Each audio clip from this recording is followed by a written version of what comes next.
আসসালামু আলাইকুম। আমি মোহাম্মদ জুবাইর আবির মাফি, সলিউশন ফর ইংলিশ ডিপার্টমেন্ট তোমাদের সবাইকে স্বাগতম জানাচ্ছি। আজকে তোমাদের পড়াবো sonnet 18 written by William Shakespeare.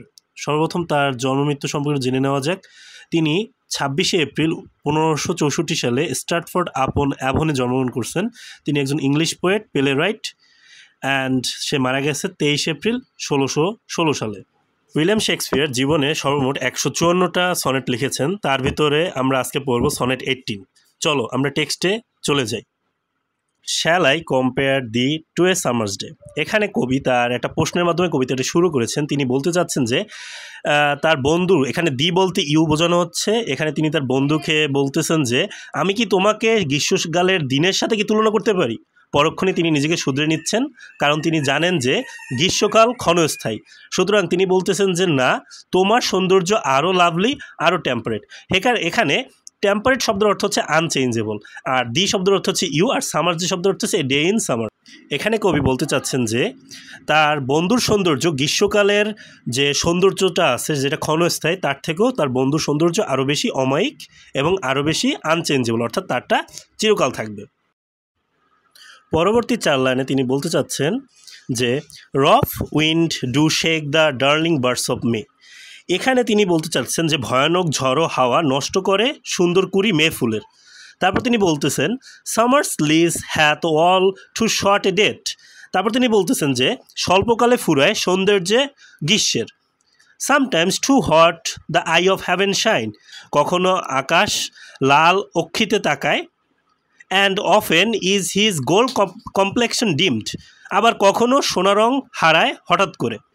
এখানে কবি নিজেকে শুধরে নেন, কথা বলে যে না, তাকে গ্রীষ্মকালে সৌন্দর্যের সাথে তুলনা করা যাবে না, কারণ মাঝে মাঝে গ্রীষ্মকালে এমন বাতাস হয় বা যে যার কারণে মে মাসে যে সুন্দর সুন্দর ফুল ফোটে তা নষ্ট হয়ে যায় এবং গ্রীষ্মকালের স্থায়িত্ব অল্প।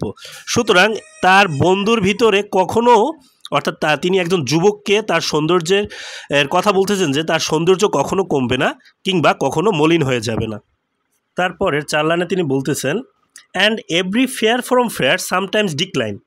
মানে all the beauties of the world, অর্থাৎ পৃথিবীতে যত সৌন্দর্য আছে সেটা মাঝে মাঝে তার সৌন্দর্য হারিয়ে ফেলবে। By chance or nature changing course untrimmed. হয় মানে মলিন হয়ে যাবে দৈবের বশে অথবা প্রকৃতির লীলায়। By the eternal summer shall not fade.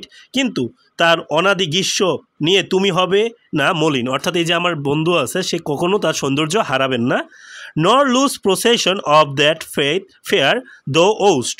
তোমার রূপ থাকবে তোমার মাঝেই চিরদিন।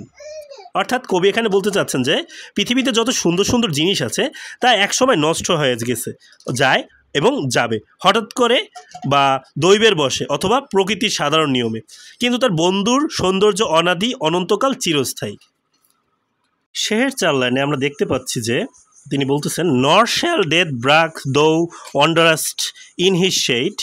মানে তিনি বলতে চাচ্ছেন যে মৃত্যুর দাম্ভিকতা ব্যর্থ হবে তো ঢাকতে তার ছায়ায়। When the eternal lines to time thou গ্রোস্ট।